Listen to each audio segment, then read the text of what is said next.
नमस्कार, ग्लोबल न्यूजमा स्वागत छ। म प्रनिशा लक्ष्मी। नमस्कार, म कैलाश कठायत। सुरुमा हेडलाइन्स।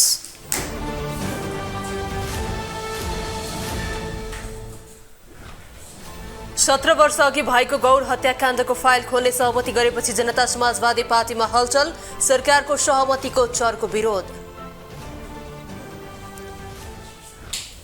जातको आधारमा विदेश फैलाइमा देशको अस्तित्व समाप्त हुने एमाले अध्यक्ष ओलीको भनाई, आपसी मित्रता बढाउन र प्रेम फैलाउन आग्रह। कपन 7 तले स्थित खहरे भत्काउन गएको काठमाडौँ महानगर प्रहरी पछि हट्यो। खोलाको क्षेत्र नाप जाँच गरेपछि मात्र थप प्रक्रिया अघि बढाउने सहमति। पाकिस्तानको संसद विघटन, अन्तरिम प्रधानमन्त्री छान्न 3 दिनको समय, 90 दिनसम्म अन्तरिम सरकारले चुनावी प्रशासन सम्हाल्ने। र नेपाल क्रिकेट संघको केन्द्रीय अधिवेशनको मिति नजिकिँदै गर्दा आकांक्षीहरू देश दौडाहमा, अध्यक्ष चन्द, उपाध्यक्ष सिंह र पूर्व कप्तान खड्का चुनावी मैदानमा।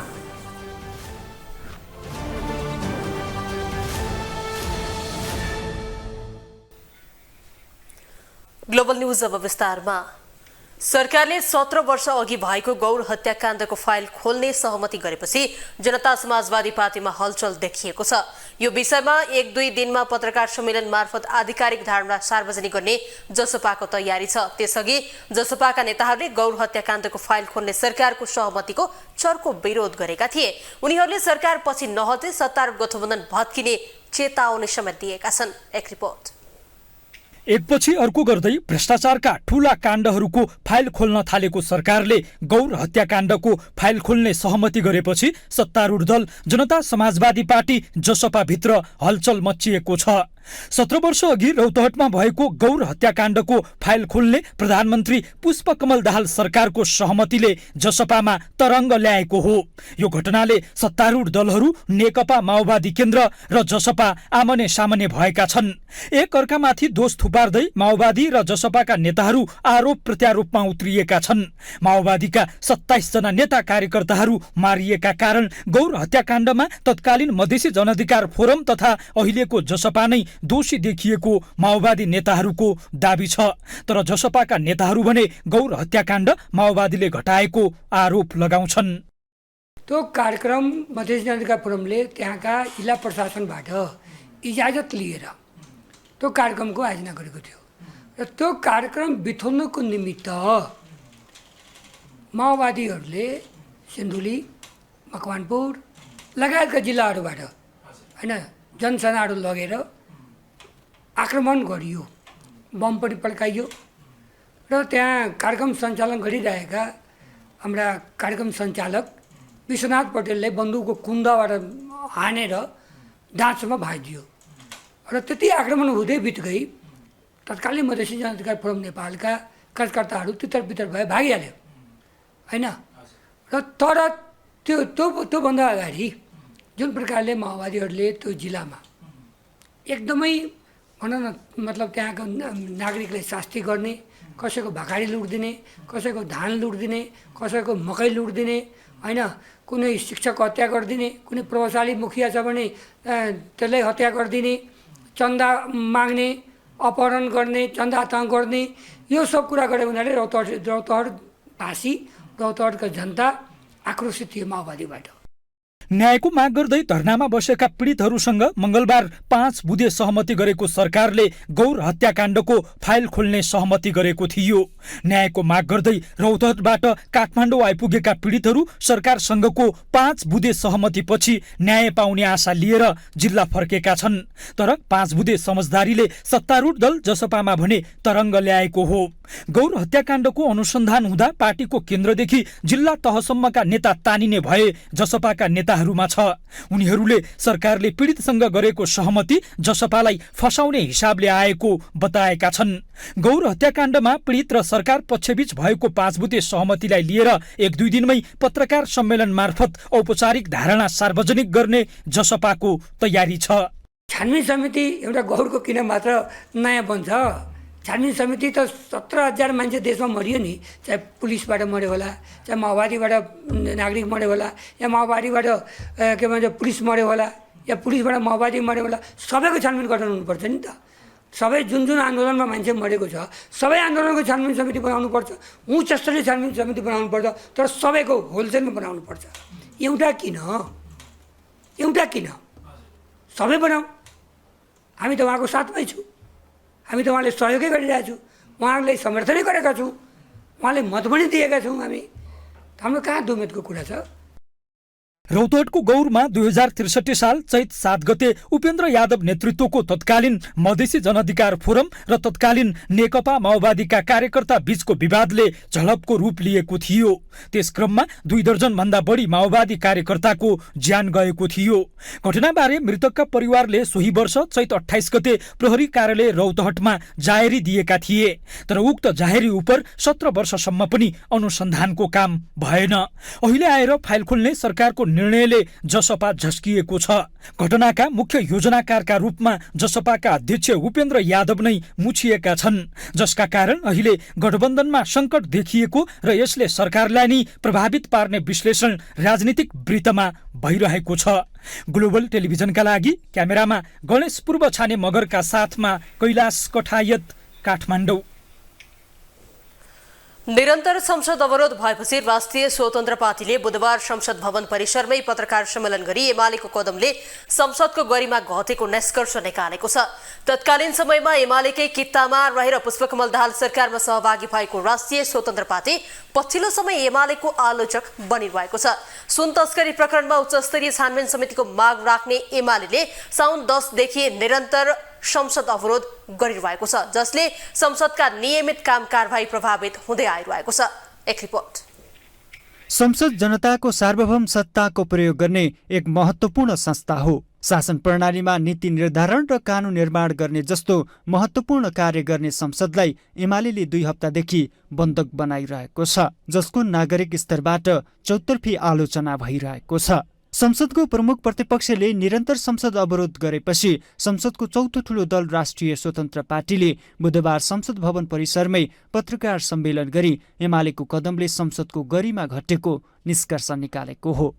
बन्धक बनाइएको छ, हामीलाई बोल्न दिइएको छैन।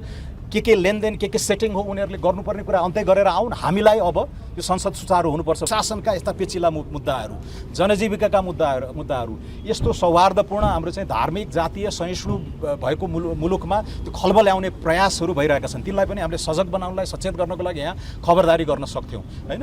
अर्थतन्त्रलाई चलायमान गर्ने मुद्दाहरू यावत जनताका मुद्दाहरूप्रति पुरै असंवेदनशील अनि के हो उनीहरूको अमूर्त खालका व्यक्तिगत स्वार्थमा चाहिँ मुलुकलाई रिगाउने। कसका कारणले कुन राजनीतिक पार्टीका कारणले गर्दाखेरि आज संसद बन्दी भएको छ। नेपाली जनताको सार्वभौम यो संसदलाई यसरी बन्दी बनाइराख्न पाइँदैन, यो कदापि हामीले स्वीकार्ने छैनौँ। यहाँ भन्ने गरिन्छ, कहिलेकाहीँ विदेशीले देखाइन्छ, कहिलेकाहीँ देशभित्रै अन्य भाष्य निर्माण गरिन्छ र व्यवस्था उप खतरा छ भनिन्छ। तर स्मरण रहोस्, उहाँहरूको यो हरकतले, यो रवैयाले सबैभन्दा ठुलो खतरा यो व्यवस्थामाथि यी राजनीतिक पार्टीहरूको रवैयाले आज देखाएको छ। तर एमाले भने प्रतिपक्षका बीचमा अन्तर्विरोध सिर्जना गरेर सत्तापक्षले सुन तस्करी जोगाउन लागेको दाबी गरिरहेको छ। के फाइल खोल्न पर्ने हो खोलाउँ, खोल्छु भन्न धम्की दिएर बस्ने होइन, सरकारले धम्की दिएर बस्ने होइन।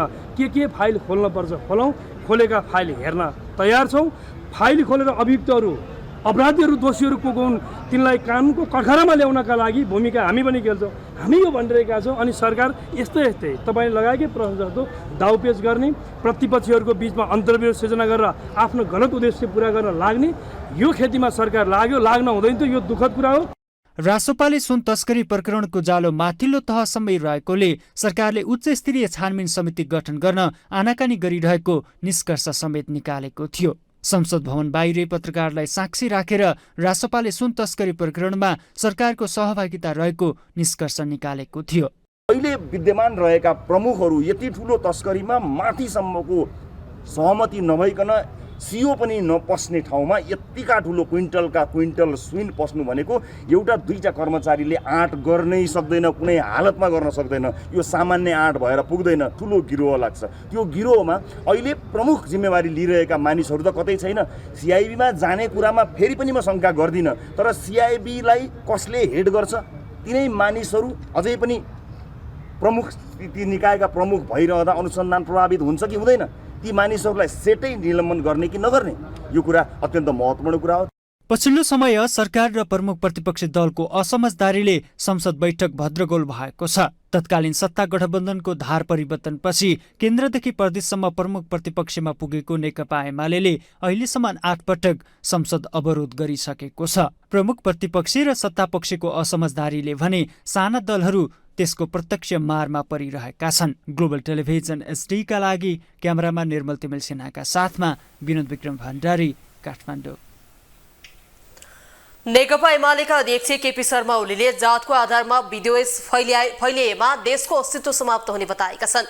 विश्व आदिवासी दिवसको कार्यक्रममा उनले जातका आधारमा आपसी विद्वेष र घृणा फैलिएमा देशको अस्तित्व समाप्त हुने बताएका हुन्। उनले नेपालमा जातीय विविधता रहेको भन्दै सामाजिक सद्भाव र समानतामा आधारित राष्ट्रिय एकताले मात्रै देशको रक्षा हुने बताए। पहिचानको मुद्दा आपसी मित्रता बढाउनका लागि र प्रेम फैलाउनका लागि भएको उनको भनाइ रहेको छ। एउटा कुरा म साथीहरूलाई के भन्न चाहन्छु भने यदि कुनै पनि हिसाबले हामीलाई जातका आधारमा केहीका नाममा सेन्टिमेन्टल बनाएर भावनामा बगाएर कसैले हामी बीचमा विद्वेष घृणा र फाटो ल्याउन सफल भयो भने हाम्रो देशको अस्तित्व समाप्त हुन्छ। त्यति बेला हाम्रो देश जोगाउन सकिँदैन। हाम्रो विविधता छ, यो यथार्थ हो। यो विविधतामा सामाजिक सद्भाव र समानतामा आधारित एकता, त्यो राष्ट्रिय एकताले मात्रै देशको रक्षा हुन्छ, देशको विकास हुन्छ, देश अगाडि बढ्छ, देश आधुनिक हुन्छ र समृद्ध नेपाल, सुखी नेपाली हामी बनाउन सक्छौँ। उनले अन्य देशका तुलनामा नेपालमा आदिवासी जनजाति र दलित समुदायले अधिकारको क्षेत्रमा उल्लेख्य उपलब्धि हासिल गरेको बताएका छन्। उनले एमाले स्थापना कालदेखि नै सामाजिक न्याय र समानताका लागि कुरा उठाएको उल्लेख गर्दै आफूहरू सबैलाई अधिकार सम्पन्न बनाउने पक्षमा रहेको बताएका हुन्। नेकपा एमालेका उपाध्यक्ष सुभाष चन्द्र नेमाङले कोशी प्रदेशको नाम परिवर्तन गर्नका लागि पार्टीले कुनै शर्त बन्दी नगर्ने बताएका छन्। विश्व आदिवासी दिवसको अवसरमा लोकतान्त्रिक आदिवासी जनजाति महासंघ नेपालले च्यासलमा गरेको कार्यक्रममा उपाध्यक्ष नेमाङले कोशी प्रदेशको नाम परिवर्तनमा एमालेको कुनै शर्त बन्दी नहुने बताएका हुन्। बुधबार प्रधानमन्त्री पुष्पकमल दाहालले आदिवासी जनजातिको कार्यक्रममा कोशी प्रदेशको नाम परिवर्तनका लागि 2084 सालमा निर्वाचन जिताए पहिचानको आधारमा प्रदेशको नामाकरण गर्ने उद्घोष गरेका थिए। प्रधानमन्त्रीको सोही अभिव्यक्तिलाई लिएर कोही प्रदेशको नाममा परिवर्तनका लागि एमाले शर्त बन्दी नगर्ने उनको भनाइ छ। आफूहरूकै नेतृत्वमा संघीय लोकतान्त्रिक गणतन्त्र, धर्मनिरपेक्षता, समावेशिता सहितको समाजवाद उन्मुख संविधान जारी भएको भन्दै त्यसबाट पनि एमाले आदिवासी जनताको पक्षमा रहेको स्पष्ट हुने उनको भनाइ छ। यो कोशी प्रदेशको नामै फेरिदिन्छु भनेर उहाँले भनेको मलाई कता कता पढेको जस्तो लाग्यो। झलझली अनुहार याद छ, नाम चाहिँ मैले बिर्सेँ। हामी त्यसरी शर्तबन्दी गर्दैनौँ। नेकपा एमाले शर्तबन्दी गर्दैन। यो देशका विविध जाति, भाषा, धर्म, संस्कृतिका जनताको हितमा नेकपा एमाले जहिले सुकै दृढतापूर्वक उभिएको छ। आउने दिनहरूमा पनि दृढतापूर्वक उभिन्छ। यसले आफ्नो व्यवहारबाट, काम कारबाहीबाट यो कुरा स्थापित गरेको छ। उनले राज्यको तर्फबाट फुलपाती र शिवरात्रि पर्व मनाए जस्तै अन्य धर्मावलम्बीहरूले मनाउने चाडपर्वलाई पनि राष्ट्रिय चाडपर्वको रूपमा मनाउनु पर्नेमा जोड दिएका थिए। उनले यसको निमित्त एमाले पहल र नेतृत्व लिनुपर्ने बताएका छन्।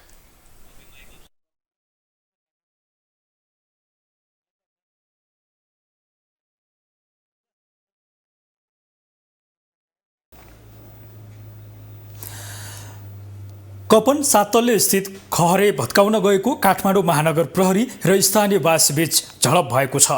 काठमाडौँ महानगरपालिका र बुढा नीलकण्ठ नगरपालिकाका प्रतिनिधिबीच वार्ता गरेर सहमतिको प्रयास गरिएको थियो। वार्तामा दुवै नगरपालिकाको प्राविधिक टोली र नापी विभागको टोली समेतले खोलाको क्षेत्र नापजाँच गरेपछि मात्र थप प्रक्रिया अघि बढाउने सहमति भएको छ।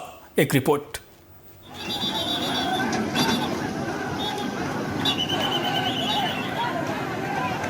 तपाईलाई लाग्न सक्छ हामी सडकमाथि उभिरहेका छौँ, तर नझुकिनुहोस्, यो सडक होइन, यो स्थानमा खोला बगिरहेको छ। हामी उभिएको स्थानभन्दा ठिक मुनि र यो खोलालाई पुरेर कल्भर्ट अथवा ढल बनाउँदा यो क्षेत्रमा बारम्बार डुबान र बाढीको शास्ति कपनवासीले बेहोर्नु परिरहेको छ। यति बेला पनि काठमाडौँ महानगरपालिकाले आफ्नो क्षेत्र समेत यो दुईवटा स्थानीय सरकारको क्षेत्राधिकार भएर अथवा दुईवटा स्थानीय सरकारको सीमावर्ती क्षेत्र भएर बगिरहेको छ यो खोला। एकातर्फ काठमाडौँ महानगरपालिका वडा नम्बर 6 र 7 को क्षेत्र पर्छ भने अर्कोतर्फ बुढा नीलकण्ठ नगरपालिका 10 को क्षेत्र पर्छ। यो कसको क्षेत्राधिकारमा यो खोलालाई व्यवस्थित गर्ने भन्नेमा विवाद भउँदा केही समय अगाडि झडपकै स्थिति जस्तो देखिएको छु।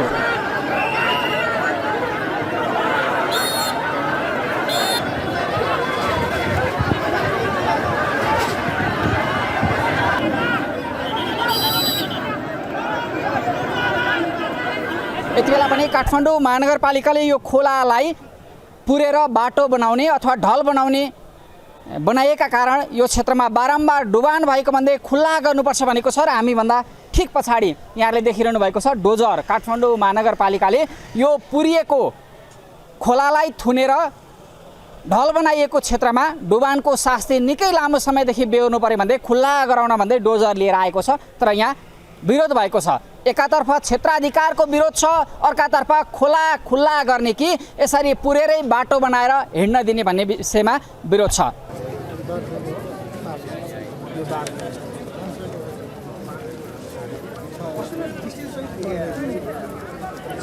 उहाँले के भन्नुभयो भने यहाँ पहिला हामी बच्चामा पौडी खेल्ने माछा मर्ने खोला हो भनेर चाहिँ उहाँले भर्खर भन्दै हुनुहुन्थ्यो। त्यहाँ एक दुईवटा साथी मिडिया साथीहरूसँग पनि मैले कुरा गरेको थिएँ। यो चाहिँ खोला नै छ, यो खोलालाई चाहिँ यो ढल हालेर पुरेर चाहिँ यो गरेको चाहिँ देखिन्छ। यो मान्छेले किन नबुझ्या होला भने तपाईँलाई असहजै लाग्दैन, अचम्म लाग्दैन? कहाँबाट ब्लक भइरहेछ भन्ने कुरो पहिले सुरुमा हेर्नु परेन?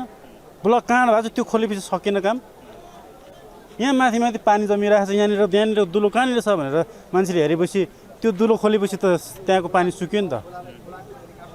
नर्मली एउटा तपाईँ सानो भिडियो हेर्नुहोस्, भिडियो हेर्दा पानी जमिरहेको हुन्छ, एउटा मान्छेले पुवाल खोलिदिन्छ अनि त्यो सर के छिर्छ, त्यो खोलामा जान्छ, त्यो सडक साम्य हुन्छ नि, त्यही हो यो खोला हो। यो हामी यहीँको लोकल मान्छे हौँ, हाम्रा साथीभाइ हामी पनि कहिलेकाहीँ स्कुल पढ्दाखेरि यतातिर आएर खोलामा खेल्ने ठाउँ हो यो।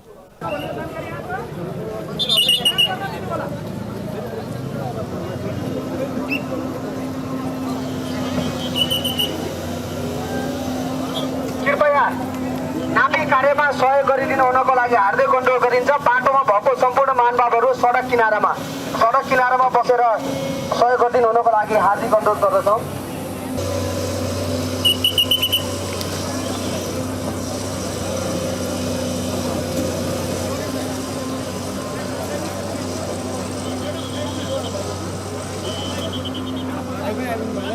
हामी तपाईलाई बुढा नीलकण्ठ नगरपालिकाको वडा नम्बर 9 र 10 को क्षेत्रमा र सँगसँगै काठमाडौँ महानगरपालिकाको वडा नम्बर 6 र 7 को स्थानमा भएर बगिरहने यो खोला क्षेत्रमा उभिएर यहाँको स्थलगत वास्तविकता देखाइरहेका छौँ। यो क्षेत्र बारम्बार डुबानको शिकार बन्ने गरेको छ। काठमाडौँ महानगरको हाम्रो मेयर साहबसँग चाहिँ भेटघाट भयो होइन, 2-3 चोटि नापी पनि सकेको, डिक्लेयर पनि भइसकेको कुरा त महानगर त क्लियरै थियो। अब अहिले बुढा नीलकण्ठ नगरपालिकाको चाहिँ प्राविधिक, काठमाडौँ महानगरपालिका प्राविधिक र त्यो नापी विभागको प्राविधिक फेरि पुनः एकचोटि त्यो नापीको प्रतिवेदन आधारमा पहिला जाँच चिन्हलाई फेरि एकचोटि क्लियर गरिदिने देखाइदिने भन्ने कुरा माथिसम्म त्यो क्लियर गरेर मात्रै अनि अगाडि बढ्ने कुरो होला।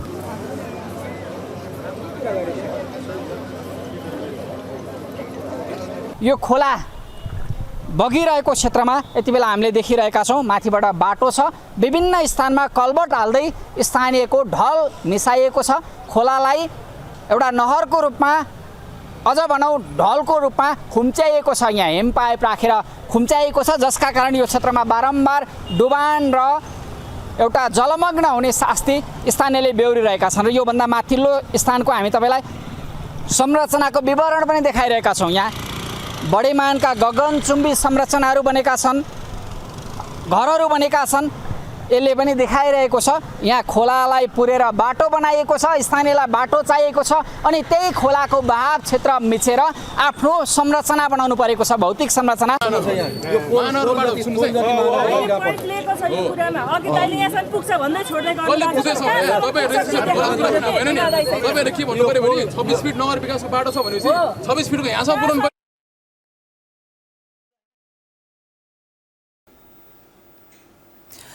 प्राध्यापक डाक्टर खड्ग केसीले नेपालको राष्ट्रिय सुरक्षा गम्भीर बन्दै गएको बताएका छन्। राष्ट्रिय सुरक्षा समितिमा परराष्ट्र सम्बन्धबारे आफ्नो प्रस्तुति दिँदै उनले नेपालको अन्तर्राष्ट्रिय सम्बन्ध गम्भीर बन्दै गएको बताएका हुन्। उनले नेपालमा राजनीति भेटघाटका क्रममा जति धेरै अमेरिकन, चाइनिज र भारतीय अधिकारीहरूको आवागमन बढ्छ त्यति धेरै नेपालको राष्ट्रिय सुरक्षा गम्भीर हुने बताए।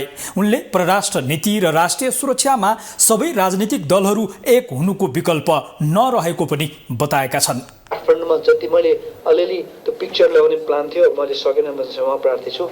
काठमाडौँमा जति अमेरिकन र चाइनिजहरूको भ्रमण बाक्लिएको छ, नेपालको अन्तर्राष्ट्रिय सम्बन्ध त्यति नै जटिल हो भन्ने कुरा हामीले बुझ्नु जरुरी छ। हाम्रो राष्ट्रिय सुरक्षा त्यति नै गम्भीर बन्दै गएको छ भन्ने अर्थ लाग्छ यसले। समितिको बैठकमा नेकपा एमालेका राष्ट्रिय सभा सदस्य कुमार दसौदीले राष्ट्रिय सुरक्षालाई गम्भीर अवस्थामा पुर्याउन नागरिकता दिने कुराले पनि भूमिका खेलेको बताए। उनले नागरिकता सहजै उपलब्ध गराउने कुराले नेपालको राष्ट्रिय सुरक्षामा कति असर गर्छ भनेर सोच्न जरुरी रहेको उल्लेख गरेका थिए। असफल बनाउनका निम्ति विभिन्न खालका तस्करीका काण्डहरू खेलहरू मचाइराखेर एउटा विश्व मानसपटलमै चाहिँ मतलब असफल राष्ट्र घोषित गर्न खोजेका त होइनन्। पटक पटक यो पनि चाहिँ कुनै एउटा सामान्य उसमा नभएन एकदम ट्रकका ट्रक क्विन्टलका क्विन्टल यसरी सुन तस्करी हुने, कहिले चाहिँ लागु पदार्थ तस्करी हुने, कहिले भ्रष्टाचार ठुला ठुला काण्डहरू आउने। यो खाली पैसाका लागि मान्छेलाई पैसा त कति नै चाहिन्छ र। समितिको बैठकमा नेकपा माओवादी केन्द्रका गोपीबहादुर सार्की अछामीले अहिले राष्ट्रिय र अन्तर्राष्ट्रिय परिस्थिति बदलिएकाले सबैभन्दा पहिले नागरिकलाई दिएको नारा पूरा गर्न लाग्नुपर्ने बताए। उनले नागरिकलाई दिएको बाचा पूरा गर्न नसके बाह्य मात्र नभई आन्तरिक रूपबाट पनि देश कमजोर बन्ने बताएका हुन्। हुँदै गएको छ र उनीहरू यहाँको राजनीतिक पार्टी, यहाँको सरकार, यहाँको राज्य प्रणालीको विरुद्धमा चाहिँ विरोधी भएका छन् जस्तो मलाई लाग्छ। दैनिक शराब्दै होइन, उनीहरूले जे पाइराखेका छन् दुःख, डेलिभरी व्यवस्थित छैन। त्यस कारणले गर्दाखेरि चाहिँ त्यो पनि एउटा चुनौतीको रूपमा हुन सक्छ जस्तो मलाई लाग्छ। उनीहरूले अमेरिका, भारत र चीनको हस्तक्षेपको स्थिति बाजिनु नेपालको राष्ट्रिय सुरक्षाको चुनौतीका रूपमा रहेको उल्लेख गरेका थिए। नेपाली भूमिमा काम गर्ने भारतीय गाडीलाई निषेध गर्न माग गर्दै ट्याक्सी चालकहरू आन्दोलित भएका छन्। काठमाडौँको मेन भवन स्थित यातायात व्यवस्था विभाग अगाडि बिहिबार मजदुर चालक स्वतन्त्र संघर्ष समितिले विभिन्न 8 बुँदे माग राख्दै आन्दोलन गरेको हो। उनीहरूले काठमाडौँ उपत्यकामा ट्याक्सी स्ट्यान्ड व्यवस्थापन गर्न माग समेत गरेका छन्। एक रिपोर्ट। काठमाडौँको मिन भवन स्थित यातायात व्यवस्था विभागको कार्यालय अगाडि भेला भई मजदुर चालक स्वतन्त्र संघर्ष समितिले भाडा कम गर्ने, निजी प्रयोजन गर्ने सवारी साधन तत्काल बन्द गरी भारतीय गाडीलाई निषेध गर्न माग गरेका हुन्। प्रदर्शनकारी यातायात मजदुरले काठमाडौँ उपत्यकामा ट्याक्सी स्ट्यान्ड व्यवस्थापन गर्नुपर्ने, ट्राफिक प्रहरीले चालकलाई गर्ने दुर्व्यवहार बन्द गर्नुपर्ने, अङ्ग्रेजीमा लेखिएको इन्भोइस नम्बर खारेज गर्नुपर्ने, नेपाली अङ्क पहिचान सहितको देवनागरिकमा जीपीएस नम्बर कायम गर्नुपर्ने जस्ता माग गर्दै आन्दोलन गरेका हुन्। ट्याक्सी मिटरमा चल्छ र ट्याक्सी भनेको मिटरमा भाडा आउने चिज हो र यो मिटरमा या हाम्रो चालकहरूले होस् चाहे त्यो स्वरोजगार जो कसैले पनि मिटरमा कुनै यात्रु आउँछ भने सर्लक्क उसले चाहिँ खाली छ भने मिटरमा सेवा दिनुपर्छ र त्योभन्दा बाहिर गयो भने त्यो पनि कानुनी काठघरमा जानुपर्छ। त्यो चालक चाहे त्यो मै किन नहोस् त्यो हामीलाई कानुनले छुट छैन। त्यसो भनिरहँदाखेरि त्यो एपले चाहिँ आज आफू खुसी भाडा तोकेर जुन भाडा तोक्ने अधिकार भनेको सार्वजनिक सवारीको भाडा तोक्ने अधिकार भनेको यो यातायात व्यवस्था विभागलाई छ, यातायात मन्त्रालयलाई छ। आज एउटा प्राइभेट कम्पनी खोलेर आफै भाडा तोक्ने हो भने आज सार्वजनिक सवारीको भाडा चाहिँ राज्यले तोक्नुपर्छ भनेर हामी यो हिजो 10 वर्षसम्म हामी आन्दोलन गर्नुपर्ने अवस्था किन थियो त? त्यस कारणले गर्दाखेरि हामीले प्रविधिको विरोध नगरिकन हामी प्रविधि यदि एप्स चलाउने सरकारले हो भनेदेखि सरकारको मातहतमा राख्ने गरी त्यो एप्स र सरकारले मातहतमा राख्न पर्यो र सरकारले त्यो मिटरको भाडा र त्यो एप्सको भाडा 1 सेन्ट पनि दायाँ बायाँ नहुने गरी सञ्चालन गरोस् भनेर त्यो पनि हामीले माग राखेका छौँ। विरोध प्रदर्शनमा उनीहरूले निजी गाडीले सार्वजनिक सवारीको काम गर्नु, यातायात व्यवस्था ऐन 2049 को दफा 8 र 12 विपरीत भएको बताउँदै सो कार्य गर्न नहुने बताएका थिए। हामीले यो यातायात व्यवस्था विभागमा यो कार्यक्रम किन आयोजना गरेका छौँ भनेदेखि हामीले विगत 5 वर्षदेखि निरन्तर रूपमा हामीले जुन यो निजी गाडीहरूले चाहिँ सार्वजनिक सवारीको काम गरिरहेको छ, जुन दुई पाङ्ग्रे मोटरसाइकल होस् या कार, जिप डेलिभरी भन्नुहोस्, त्यो चाहिँ यातायात व्यवस्था ऐन 2049 को दफा 8 र 12 विपरीत छ र त्यो विपरीत कार्य गर्न पाइँदैन र यो चाहिँ जसले यातायातको सवारी सेवा सञ्चालन गर्नुपर्ने हो त्यसले स्वतः स्फूर्त आफ्नो व्यवसाय गर्न पाउनुपर्छ र यो व्यवसायमा अन्य गैर कानुन तवरले चाहिँ यातायात व्यवस्था ऐनमै नभएको कानुनमै नभएको कुरा चाहिँ आएर चाहिँ यो काम गर्न पाइँदैन भनेर हामीले पटक पटक यातायात व्यवस्था विभाग, यातायात कार्यालय, यातायात मन्त्रालय, यातायातका तत्त निकायहरूमा हामीले ज्ञापन पत्र बुझायौँ, लिखित रूपमा मौखिक रूपमा पेश गऱ्यौँ र उहाँहरूले जहिले पनि हामीले यो कार्यान्वयन गर्छौँ, यो गर्न पाइँदैन भन्नुभयो, कहिले पनि यो गर्न पाउँछ भन्नु भएन। उहाँहरूले नियमन गर्छौँ, हामी नियन्त्रण गर्छौँ, कारबाही भएको छ भन्नुभयो, तर कहिल्यै कारबाही भएन। तपाईँहरूले पनि देख्न सक्नुहुन्छ खुल्लै आम तपाईँको मोटरसाइकलमा तपाईँको चाहिँ यात्रुलाई चाहिँ तपाईँ ओसार गरिरहेको छ, तपाईँको कारमा गरिरहेको छ। यो सरासर कानुनको चाहिँ ऐनको चाहिँ दफामा चाहिँ यो गलत छ, यो गैर कानुनी छ। नेपालभरका ट्याक्सी भाडा दर एउटै कायम गरी अन्तर्राष्ट्रिय नीति लागू गर्नुपर्ने, नेपाल सरकारको माताहतमा एप्सलाई जडित गरी सम्पूर्ण एप्स खारेज गर्नुपर्ने, एप्स र मिटरको भाडा बराबर गरी सञ्चालन गर्नुपर्ने, सम्पूर्ण गाडीको भन्सार 260% छुट गरी यातायात सञ्चालन गर्नुपर्ने, यातायातका सेतो, पहेँलो, हरियो, नीलो, रातो र कालो प्लेटको समान व्यवहार गर्नुपर्ने लगायतका माग राखी उनीहरूले विरोध प्रदर्शन गरेका हुन्। ग्लोबल टेलिभिजनका लागि जुनिसा कोइराला, काठमाडौँ। अविरल वर्षासँगै आएको बाढीका कारण काठमाडौँ उपत्यकाका मुख्य तरकारी बजार तथा फलफुल बजारमा करोडौं रुपैयाँ बराबरको क्षति भएको छ। लगातार 3 वर्षदेखि वर्षाको समयमा आउने गरेको बाढीले क्षति पुर्याउने गरेको तरकारी बजारमा यस वर्ष पनि बाढीका कारण लगभग 2 करोड रकम बराबरको तरकारी तथा फलफुलमा क्षति पुगेको हो। एक रिपोर्ट। अविरल वर्षासँगै आएको बाढीका कारण काठमाडौँ उपत्यका आसपासका मुख्य तरकारी बजार तथा फलफूल बजार क्षेत्र डुबानमा परेका छन्। बाढीले काठमाडौँका मुख्य तरकारी बजार क्षेत्र धुम्बाराही, तिनकुने, बल्खुको तरकारी तथा फलफूल बजारमा करोडौं रकमको क्षति पुर्याएको हो। बजारमा बाढी पसेपछि व्यवसायीले त्यहाँ रहेका फलफूल, तरकारी तथा पानीले नभिजेका खाद्यान्नलाई सुरक्षित स्थानमा सारेका थिए, तर एक्कासी बाढी आएपछि अधिकांश सामानहरू नष्ट भएको व्यापारीहरूको गुनासो छ। सामान्य चाहिँ यो तरकारी बेच्ने वातावरण त बनाइदिनु पर्यो नि त। धेरै पैसा पनि जाँदैन थियो र 1-2 लाखले यो क्लियर हुन्थ्यो होला, तर हामीले अहिले 70-80 हजारले हामीले यो म्यानेज गरेर अहिले हामी फेरि पसल चलाउँदैछौँ। हामी कम्पनीहरूसँग त त्यो कुरा नगर्नु, राज्यसँग पनि कुरा नगर्नु, कम्तीमा हामी व्यवसायी हो नि। हामी त यो मैले अघि पनि भने फेरि किसानहरूसँग उठाएको माल त हामी कटाउनु पर्यो। आज मेरो 3 गाडी सामान छ, के गर्नु नि? अब 3 गाडी सामानको अहिले 4-5 लाख रुपियाँ मेरो खर्च हुन्छ। अर्को मैले कहाँबाट ल्याएर दिनु हैन? त्यो समस्या धेरै छ हामीलाई।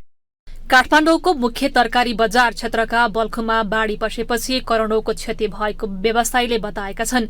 विगत 3 वर्षदेखि बल्खुमा तरकारी व्यापार गर्दै आएकी सरिता मिजारले यसरी डुबानमा परि नष्ट भएको तरकारी तथा फलफूलको क्षतिपूर्ति पाउन नसकेको गुनासो गरिन्।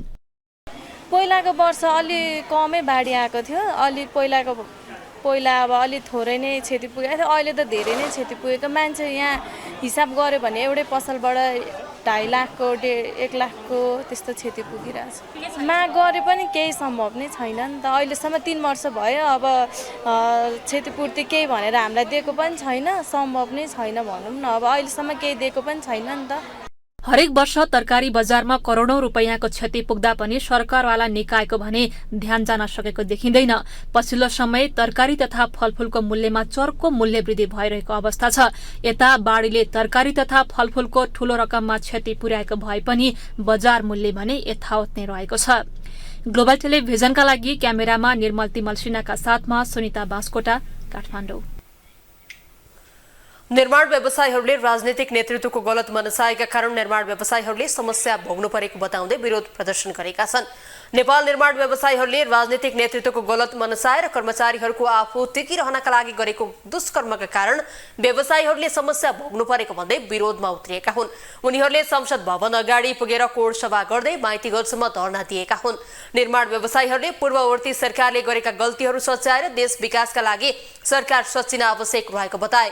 उनीहरूले बजेट दिन नसक्ने आयोजनाहरू खारेज नगरे देशमा निर्माण व्यवसायीहरूको आन्दोलन थप चर्किने चेतावनी दिएका छन्। नेपाल निर्माण व्यवसायी महासंघका अध्यक्ष रवि सिंहले निर्माण व्यवसायीहरूलाई धराशायी बनाउने काम नगर्न सरकारलाई चेतावनी समेत दिएका छन्।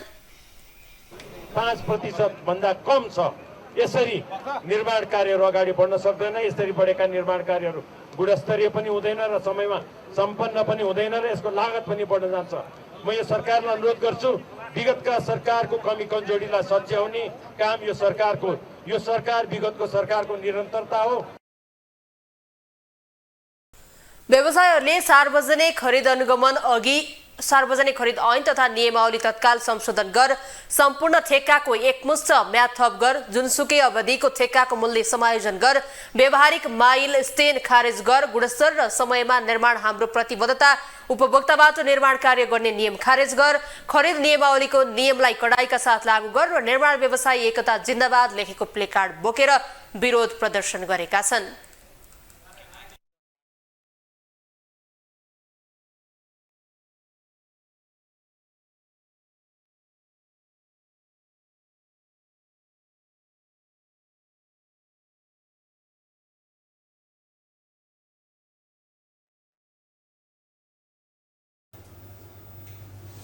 अब इन्टरनेशनल न्यूज। पाकिस्तानका राष्ट्रपति अरिफ अल्वीले पाकिस्तानी तल्लो सदन विघटन गरेका छन्।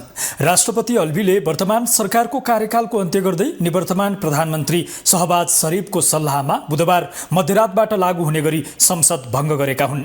यसैबीच कार्यवाहक प्रधानमन्त्रीको नाम टुङ्गो लगाउन संविधान बमोजिम प्रधानमन्त्री शहबाज शरीफ र राष्ट्रिय सभाका विपक्षी नेतासँग अब 3 दिनको समय दिइएको छ। तर नाममा सहमति हुन नसकेमा 3 दिनभित्र अन्तरिम प्रधानमन्त्रीका लागि नाम टुङ्गो लगाउने जिम्मा सभामुखलाई हुनेछ।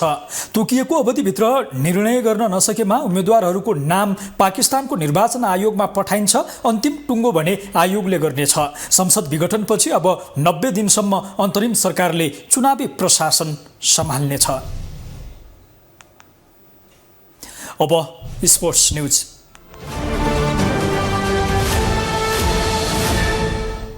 नेपाल क्रिकेट संघ क्यानको जिल्ला अधिवेशन भइरहेको छ। क्यानको विधानअनुसार जिल्ला अधिवेशन साउन 21 गतेबाट सुरु भई साउन मसान्तसम्म चल्नेछ। अहिलेसम्म 45 मध्ये 21 जिल्लामा अधिवेशनको नेतृत्व पाइसकेको छ। क्यानको जिल्ला अधिवेशनको माहौल तातेसँगै केन्द्रीय नेतृत्वमा समेत हालका अध्यक्ष चतुरबहादुर चन्द, उपाध्यक्ष रोशन सिंह र पूर्व कप्तान पारस खड्काको प्रतिस्पर्धा हुने आकलन गरिएको छ। एक रिपोर्ट। नेपाल क्रिकेट संघ क्यानको नयाँ नेतृत्वका लागि आगामी असोज 5 र 6 गते केन्द्रीय अधिवेशन हुँदैछ। केन्द्रीय अधिवेशन आउन 1 महिनाभन्दा बढी समय बाँकी रहेका बेला धमाधम जिल्ला अधिवेशन भइरहेको छ। क्यानको विधान अनुसार यही साउन 21 देखि साउन मसान्तसम्म जिल्ला अधिवेशन सकेर केन्द्रीय अधिवेशनको तयारीमा लाग्नुपर्ने प्रावधान रहेको छ। सोही अनुसार क्यानमा आबद्ध 45 जिल्ला मध्ये 21 जिल्लामा अधिवेशन सकिएको छ, जसमा चासोपूर्वक हेरिएका चितवन, झापा, दाङ र डोटी लगायतका जिल्लामा अधिवेशन सम्पन्न भइसकेको छ। क्यानको जिल्ला अधिवेशनको नतिजालाई समेत क्रिकेट समर्थकले चासोपूर्वक हेरिरहेका छन्, किनकि जिल्ला अधिवेशनमा बाजी मार्नेले केन्द्रीय अधिवेशनमा मतदान गर्ने हुनाले यति बेला क्यानको केन्द्रीय अध्यक्षका आकांक्षी जिल्ला अधिवेशनतिर केन्द्रित भएका छन्। नेपाली क्रिकेटको सर्वोच्च निकाय नेपाल क्रिकेट संघ क्यानको भावी अध्यक्षका आकांक्षीका रूपमा हालका अध्यक्ष चतुरबहादुर चन्द र कोषाध्यक्ष रोशन सिंह चुनावी मैदानमा हुमिने निश्चित भइसकेको छ। उनीहरू दुवैजना यति बेला क्यानको जिल्ला अधिवेशनका लागि देश दौडामा रहेका छन्।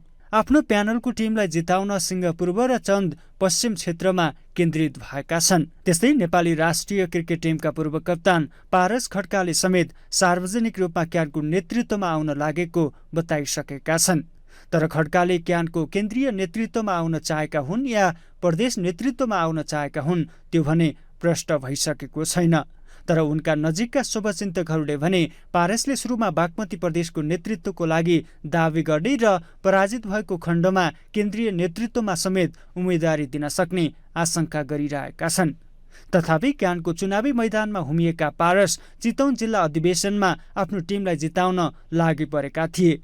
तर पारसको टिमले चितवनमा सफलता हात पार्न सकेन, जहाँ चितवन जिल्ला क्रिकेट संघको मंगलबार भएको तेस्रो अधिवेशन तथा साधारण सभाबाट कार्यसमितिमा 15 जनाका लागि भएको निर्वाचनमा 14 जना संस्थापन पक्षबाट विजयी भएका छन्, 1 जना भने संस्थापन इतरबाट विजयी भएका छन्। यसरी देशभरका 45 जिल्ला क्रिकेट संघको नेतृत्वमा संस्थापन इतर अर्थात् चन्द समूह बलियो देखिएको छ। जसले सिंह र खड्काले थप मेहनत गर्नुपर्ने देखिएको छ। केन्द्रीय राजनीतिमा देखिएको गठबन्धन जस्तै क्यानको चुनावमा सत्ता गठबन्धन गरेर जान राजनीतिक दलका नेताहरूले निर्देशन समेत दिइसकेका छन्। यस्तो छ क्यानको केन्द्रीय नेतृत्वका लागि मतभार। क्यानको केन्द्रीय निर्वाचनमा जम्मा 88 भोट छ। जिल्लाबाट 45 भोट खस्नेछ। प्रदेशबाट यसको आधा भोटर हुनेछन्। यसैगरी 17 कार्य समिति, प्रशिक्षक संघ र अम्पायर संघबाट समान 1 भोट छनौटमा हुनेछन्। प्रदेशतर्फ मधेस, लुम्बिनी र सुदूरपश्चिमबाट समान 4 भोट गरी 12 भोट हुनेछन्। कोशी, बागमती, गण्डकी र कर्णालीबाट समान 3-3 भोट गरी 12 भोट हुनेछन्। यसअघि 2076 असोज 6 मा भएको तत्कालीन क्यानको साधारण सभामा विनयराज पाण्डेलाई 44-15 को विशाल मतान्तरले पराजित गर्दै चतुरबहादुर चन्द 4 वर्षका लागि क्यानको अध्यक्षमा निर्वाचित भएका थिए। त्यसबेला अध्यक्षमा 57 जना सदस्यले भोटिङ गरेका थिए। ग्लोबल टेलिभिजन SD का लागि खेलकुद ब्युरोको रिपोर्ट। ग्लोबल न्यूजको अन्त्यमा हेडलाइन्स पुनः एकपटक।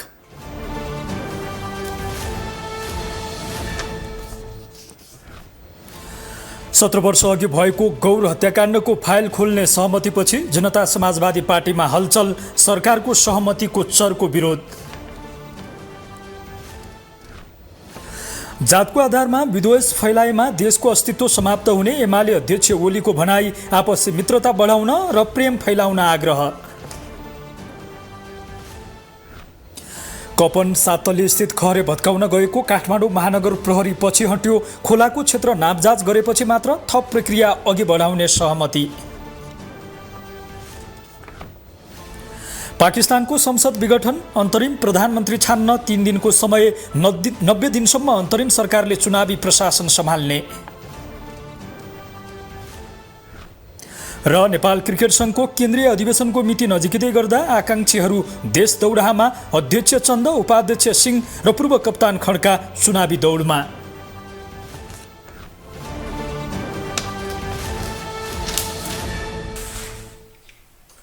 ग्लोबल न्यूज अहिलेलाई यति नै। ग्लोबल टेलिभिजन तपाईँ फेसबुक तथा युट्युबमा पनि प्रत्यक्ष रूपमा हेर्न सक्नुहुनेछ। ग्लोबल टेलिभिजन हेर्दै गर्नुहोला।